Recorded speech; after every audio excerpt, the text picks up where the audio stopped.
It's Wednesday! AEW is back with Dynamite, and so is Fog Wrestling. Welcome, guys, to the channel. Another preview tonight. We are in Tennessee, Knoxville. Well, we're not, but AEW Dynamite, as we are in Belfast, coming out of the office, coming out of the studio, coming out of the spare room, brother. But aye, Max tonight, TBS, call it what you want. Wish we were there, but we're not. Yeah, we're not there. We are, broadcasting. We are live via satellite here from the spare room of the 5-floor mansion. The West Wing. Aye, the left wing. The West Wing. We do wrestling in the West Wing, football in the East Wing, and we do entertainment on the roof. That's plenty. That is plenty. Let's talk about tonight's AEW Dynamite. So, obviously, it's January, New Year 2025. We are in a supposedly new era of AEW.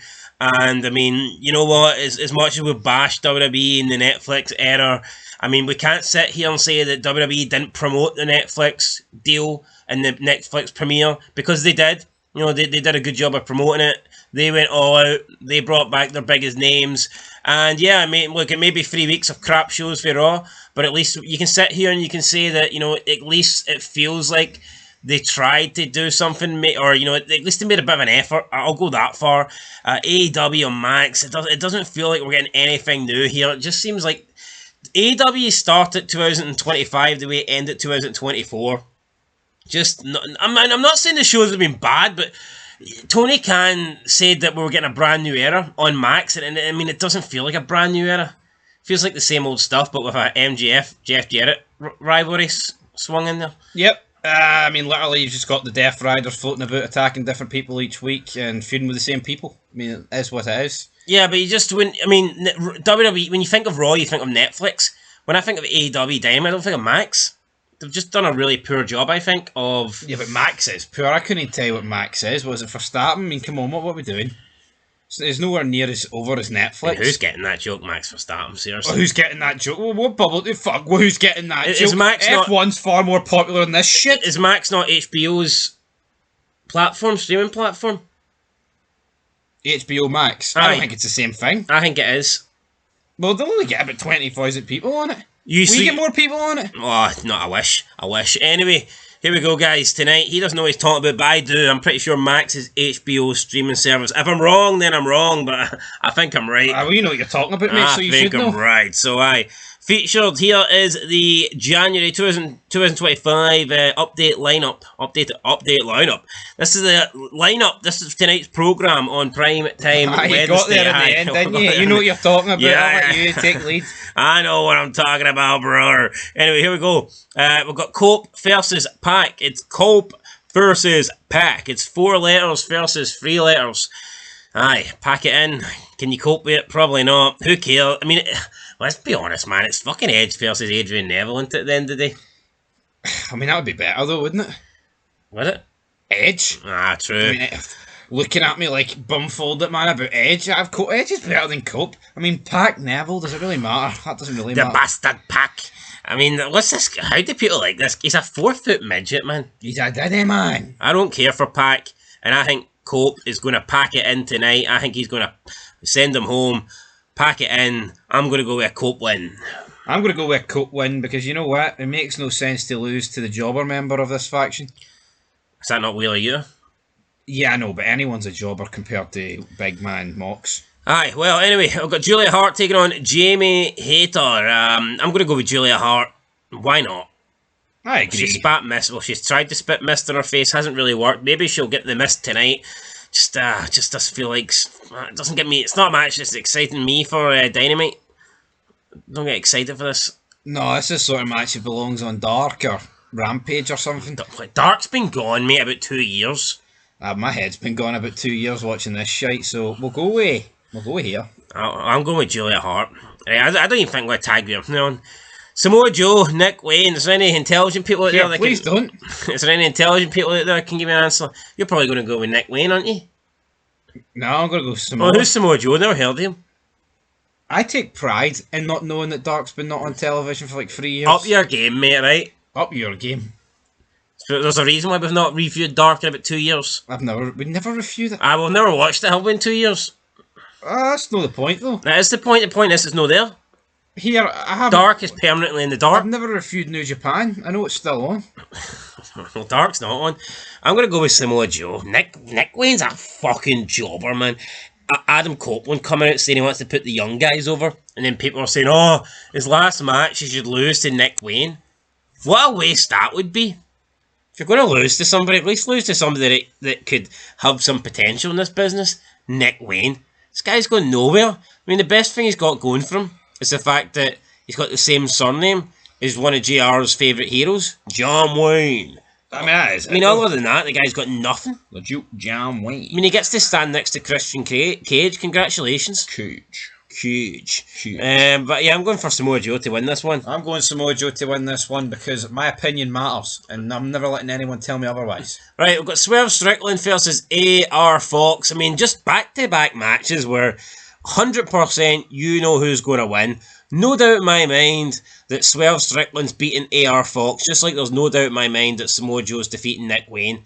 Just two throwaway matches that feel like they don't need to happen, but for some reason they're happening. Yeah, they are happening, and you know what? Tony is writing it in, and I'm going to go with Swerve Strickland. No, penciling it in. I'm going with a big biro here. I'm going with a permanent marker. To make sure, Strickland for the win. W. Right, is that it? Anything else to add there? It's fucking shite. Apparently Strickland and Bobby Lashley are refusing to work with each other since their match. And probably to do with something because Big Bobby doesn't want to give his L. Which, you know, I get from Bobby's perspective, but see, you know what AEW's problem is? Tony Khan, there's just no leadership there. Strickland wants a win back? Yeah, and Bobby's refusing to do it, apparently, something like that. Tony Khan, he's just a shite bag. You can't just say that and then say something like that. We need more details. That's the speculation. Can't confirm or deny. So it could be bullshit. I don't think it is bullshit. I'll wait till Meltzer. It has been dropped quicker than CM Punk in his UFC fights. Put it that way. Damn. What is it? Steph McMahon references from 2017. But here, why? I mean, I just don't. What's the point of having Bobby Lashley beat Strickland if he just loses straight back to him? I don't get that. No. Big Bobby. Here, why don't they have a real fight? And if Swerve Strickland can beat him, then he gets his W. I'd take it, bro. Sounds fair to me. Black throw. Will Ospreay. We're both going Swerve Strickland, by the way. Will Ospreay and Will Ospreay and Kenny Omega meet face to face. Two guys have a lot in history. Last week, Will Ospreay saved Kenny Omega. Will Omega be grateful? Will Omega be thankful? Will he repay the courtesy, or will he be pissed off? Will he want nothing to do with Ospreay? Will these guys lock up one more time and give us another 5.75 star match on the Dave Meltzer scale? That's a bit low for Dave for these two. Probably hit at least 9. So honestly, do not care for this feud. I don't mind Kenny Omega. I don't mind him, right? AEW needs the guy. They need all they can get.